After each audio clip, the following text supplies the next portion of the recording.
मिलती थी रोज मुरारी से, पर सेटिंग थी गिरधारी से। ये पीछे वाले लोग तो ऐसे बैठे हैं जैसे बेचने ही आए हो, और मेरा तीसरा चल रहा हो। अरे भाई तुम भी हंसो, मुस्कुराओ। अरे ये शापाड़ा दादी थे भी आंसू का बोखड़े हो जाए कहीं। आदमी को 24 घंटे मस्त रहना चाहिए यार। भाई को इतनी टेंशन पाल रखी है आपने। वैसे दादी बहुत बढ़िया आदमी है भाई साहब। मैं आपको एक बात बताऊं, एक दिन में ये राज बिहारी जी और ये दादी, हम तीनों जा रहे थे रास्ते में, तो हम तीनों को भगवान मिल गए। भगवान पहले मेरे पास आए, मेरे से बोले बेटा तेरे को अब शादी करनी पड़ेगी। तो भगवान मेरे पास 80 साल की एक डोगरी लेके आ गए, बोले इससे करनी पड़ेगी। अरे मैंने कहा भगवान मैंने ऐसा कौन सा पाप कर दिया था? भगवान बोले बेटा तूने बचपन में कबूतर मार दिया था। फिर ये राज बिहारी जी का नंबर, भगवान इनके पास 90 साल की डोगरी लेके आ गए, बोले तेरे को इससे शादी करनी पड़ेगी। ये भी बोले भगवान मैंने ऐसा कौन सा पाप कर दिया था? भगवान बोले बेटा तूने भी बचपन में कबूतर मार दिया था। फिर दास जी का नंबर, भगवान ये दास जी के पास है ना 25 साल की कैटरीना कैफ जैसी लड़की लेके आ गए। और मैंने कहा भगवान ये कौन सा अन्याय है?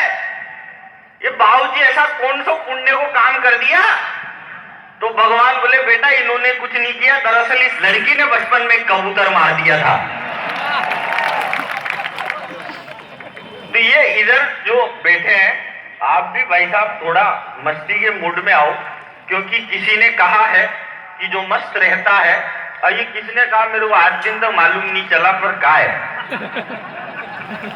पता ही नहीं चल रहा असली कौन है। और ये संचालक भी बहुत डेढ़ छाना भाई साहब, इसके 700-800 रुपए तो कहाँ की लेना आप? टोटल ही थे क्या? तो फिर तो एक काम करना, मेरे भी दे देना थोड़े से। हो मिलती थी रोज मुरारी से, पर सेटिंग थी गिरधारी से। खर्चा राजू से लेती थी, शर्माती थी बनवारी से। मिलती थी रोज मुरा, जब हम स्कूल में पढ़ते थे तो एक टिफिन में खाते थे। हम सूखी रोटी लाते थे, पर घी का भोग लगाते थे। अब रास्ते में मिलती है तो आहें भर के रह जाते हैं। और उसके 2-2 बच्चे मुझको मामा जी कह जाते हैं।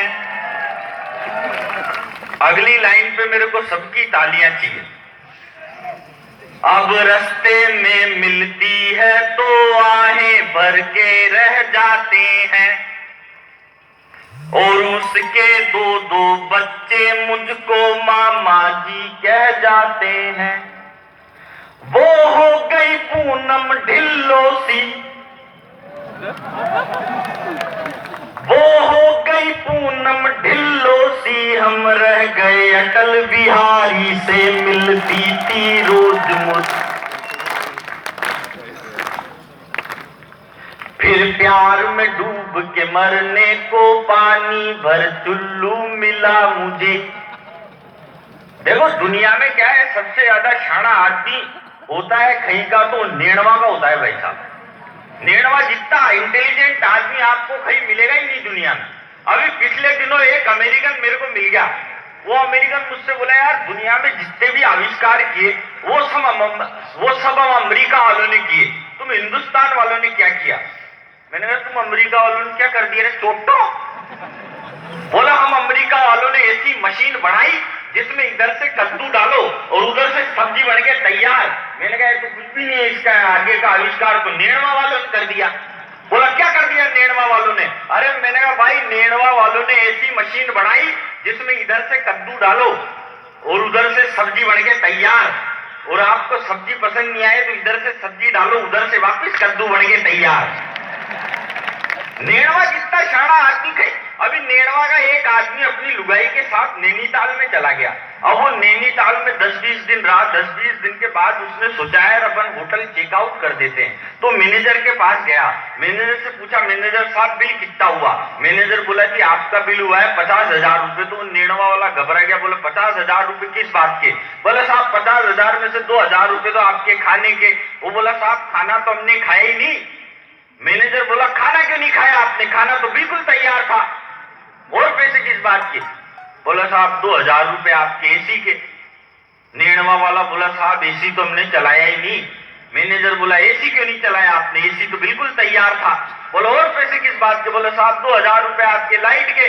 नेणवा वाला बोला साहब लाइट तो हमने जलाई नहीं। मैनेजर बोला लाइट क्यों नहीं जलाई आपने? लाइट तो बिल्कुल तैयार थी। तो उस नेणवा वाले को गुस्सा गया।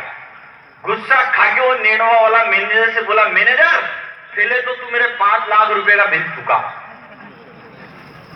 मैनेजर बोला रे तेरा कहीं का 5 लाख रुपए का बिल? तो नेणवा वाला बोला तूने मेरी लुगाई को छेड़ा है।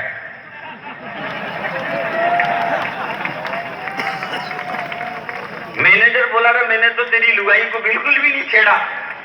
नेणवा वाला बोला तूने काई को नहीं छेड़ा? लुगाई तो बिल्कुल तैयार थी।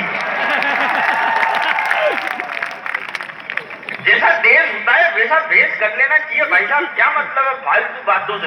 अब हिंदुस्तान में इतनी प्रॉब्लम हो रही है, अपन क्यों टेंशन? आपको बताऊं पिछले दिनों याकूब मेनन को फांसी हुई। याकूब मेनन को फांसी हुई तो ये देश का मीडिया बोले याकूब मेनन को गलत फांसी पे लटका दिया। याकूब मेनन को फांसी हुई, 75 आदमी चले गए रात को 2 बजे सुप्रीम कोर्ट का दरवाजा खटखटाने के लिए। बोले याकूब को फांसी मत दो, फांसी मत दो।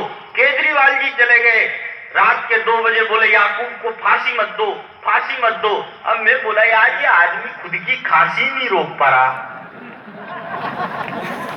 ये उसकी फांसी कहां से रोकेगा? और याकूब की फांसी में मीडिया वाले बोले क्या बोले याकूब मेनन को गलत फांसी पे लटका दिया। याकूब मेनन के साथ अन्याय हुआ।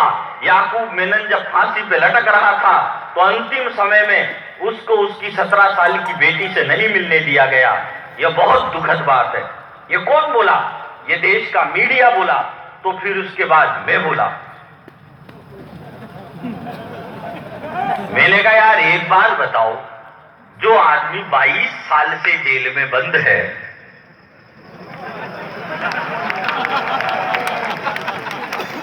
उसके 17 साल की बेटी हुई, उससे भी दुखद बात है। और कौन सी साइट से डाउनलोड करते हो यार? समझ में ही नहीं आता देश में कौन क्या कर रहा है, कौन क्या कर रहा है। लेकिन अपने को क्या मतलब है भाई, फालतू बातों से आदमी को 24 घंटे मस्त रहना चाहिए। इसी में सार है, और इससे ज्यादा सार आपको किसी अब वो खा गए संचालक कभी भी नहीं आ रहा।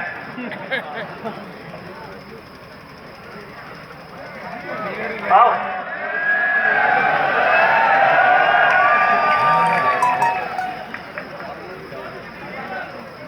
क्या चल जाते हो यार?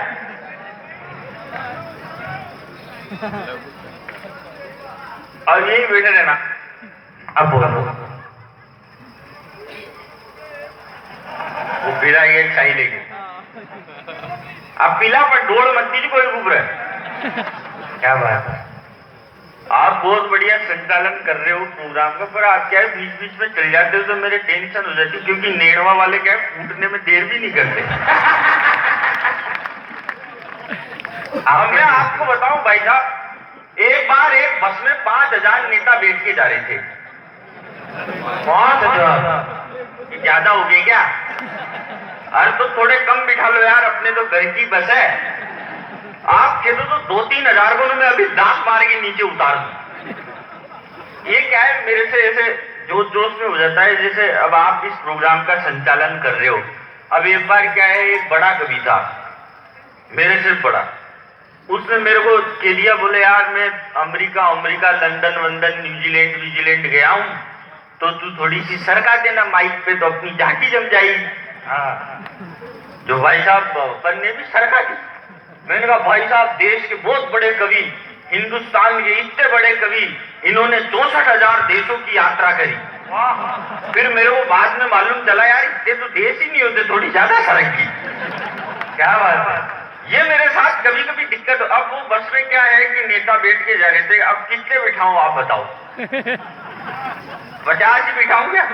आप 50 बैठ के जा रहे थे, रास्ते में बस का एक्सीडेंट हो गया, बस खाई में गिर गई। अब जब मैंने कहा था ना जितने ज्यादा बिठाओगे उतना ही फायदा रहेगा। 50 बिठाए तो नुकसान किसका हुआ? तुम्हारा ही हुआ। अब झेलो। अब ये कह रहे हैं बोले नेताओं का नाम मत लो, नाम मत लो। अरे खाए को मत लो यार। इस देश की दिक्कत क्या है, जो अपने बाप की नहीं सुनता वो अखिलेश यादव, जो अपनी माँ की नहीं सुनता वो राहुल गांधी, जो किसी की नहीं सुनता वो नरेंद्र मोदी, और जिसकी कोई नहीं सुनता वो अरविंद केजरीवाल। क्या बात है। आचार संहिता का मतलब होता है कि आप किसी राजनीतिक पार्टी का प्रचार मत करो, नाम भी काहे को मत लो, लेनी पड़ेगा। एक लड़की थी दीवानी सी, अक्सर गलियों से गुजरा करती थी। वाह। वो लड़की अपने चेहरे पे नकाब रखती थी। हाय हाय। एक लड़की थी दीवानी सी, अक्सर गलियों से गुजरा करती थी। वो लड़की अपने चेहरे पे नकाब रखती थी। एक लड़का उसे देखा करता था, वो उस लड़की से बहुत प्यार करता था। एक दिन लड़के ने लड़की से कहा, जाने मन अपने चेहरे पे से ये नकाब तो हटाओ, अपना ये चांद सा चेहरा तो मुझे दिखलाओ। लड़की बोली कि जिस दिन अपनी पहली पिया मिलन की रात हो जाए, जिस दिन तेरा मेरा मिलना हो और बादलों से बरसात हो जाए, मैं उस दिन अपने चेहरे पे से नकाब हटा दूंगी और ये चेहरा आपको दिखा दूंगी। धीरे धीरे दिक्कतें बढ़ने लगी, लड़की लड़के से रोज मिलने लगी। एक समय ऐसा आया, 7 दिन तक वो लड़की लड़के से नहीं मिली। लड़की लड़के के घर पर गई, पड़ोसियों ने बताया कि उस दीवानी की तो मौत हो चुकी। लड़की लड़के के कब्र पर जाकर रोने लगी। ये वही पिया मिलन की रात लग रही थी, क्योंकि उस दिन बादलों से बरसात की झड़ी लग रही थी। तभी उनकी प्रेम कहानी में एक किस्सा और जुड़ गया। आंधी के थपेड़े से लड़की के चेहरे का नकाब उड़ गया। लड़की ने अपना वादा निभा लिया, अपना चेहरा अपने प्रेमी को दिखा दिया। तभी कब्र में से आवाज आई, ये दोस्त, ये तो समय समय की बात है। कल तेरे चेहरे पे नकाब था, आज मेरे चेहरे पे नकाब। जिंदाबाद जिंदाबाद जिंदाबाद। क्या बात है। लेकिन अपने को क्या मतलब है भाई फालतू बातों से? अपन ने तो पहले ही कह दी भाई इतनी टेंशन काहे को पालू।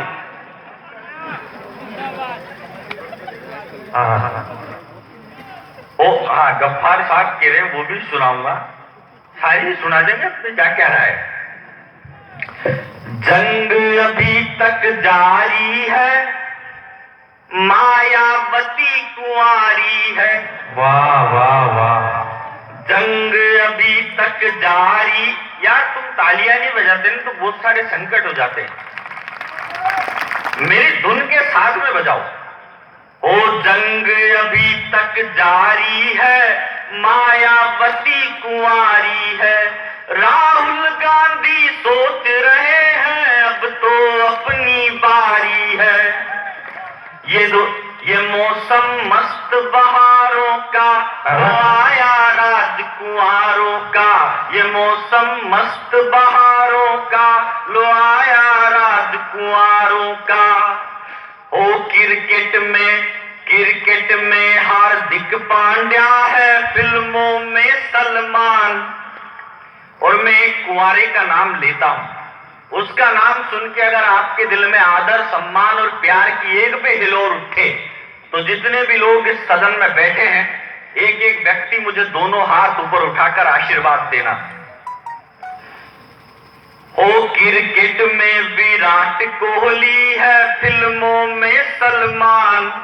ओ क्रिकेट में विराट कोहली है, क्रिकेट में हार्दिक पांड्या है, फिल्मों में सलमान। ओ क्रिकेट में हार्दिक पांड्या है, फिल्मों में सलमान, और कुंवारे हैं देवों में पवन पुत्र हनुमान। देश की जय जयकारों का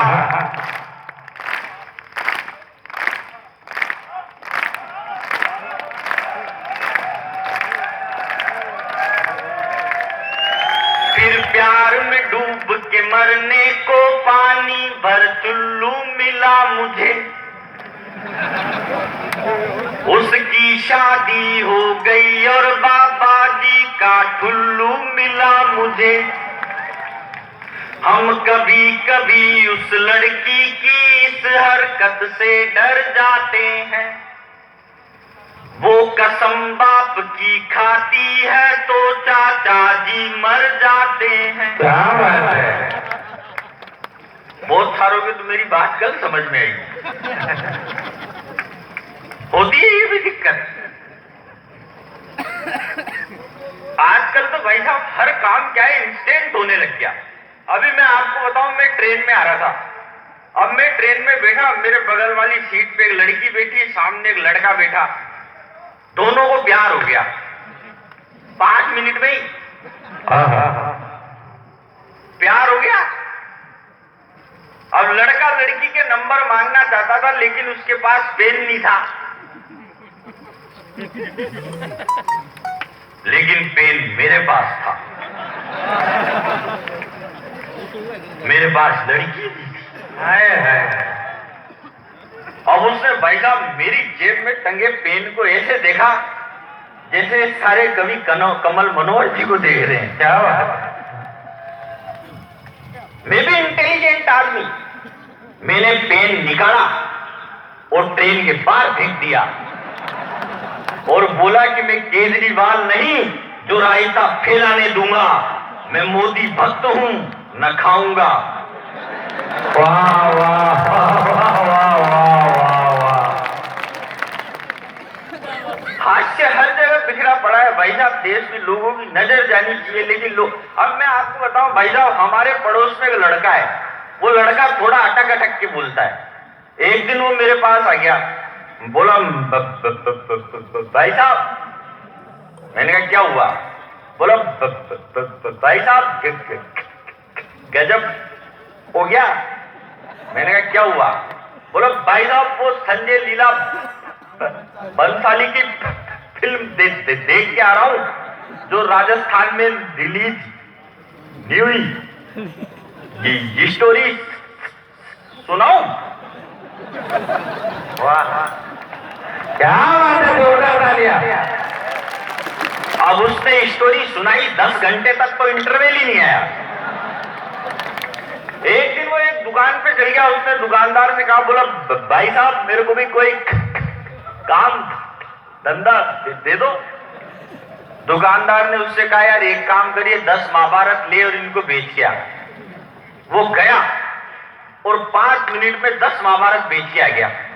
फिर दुकानदार से बोला भाई साहब वो तो बिक्की थोड़ी और दो।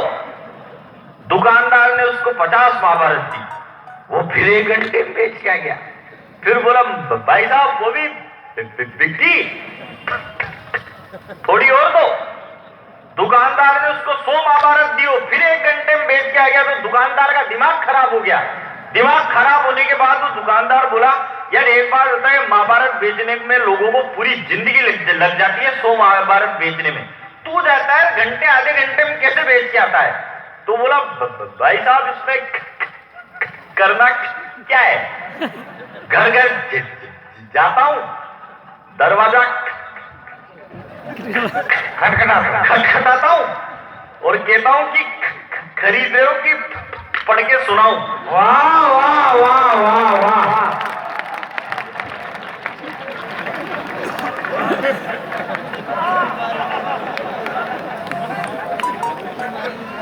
एक दिन फिर आ गया मेरे पास।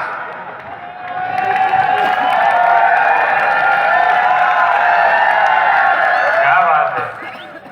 एक दिन फिर आ गया मेरे पास। बोला भाई साहब मैंने छोड़ दी महाभारत बेचना, अब तो मेरी नई नौकरी लगी। वाह मैंने कहा नई नौकरी खाए में लगी रही तेरी। बोला भाई साहब नई नौकरी रेलवे में लगी। मैंने कहा रेलवे में काई चीज की नौकरी लगी रही तेरी। बोला भाई साहब रेलवे में ये अनाउंसमेंट करने की लगी। अनाउंसमेंट। वाह वाह। अब उसने अनाउंसमेंट किया राजधानी एक्सप्रेस प्लेटफॉर्म नंबर 3 पे आई थी गई। वाह वाह वाह।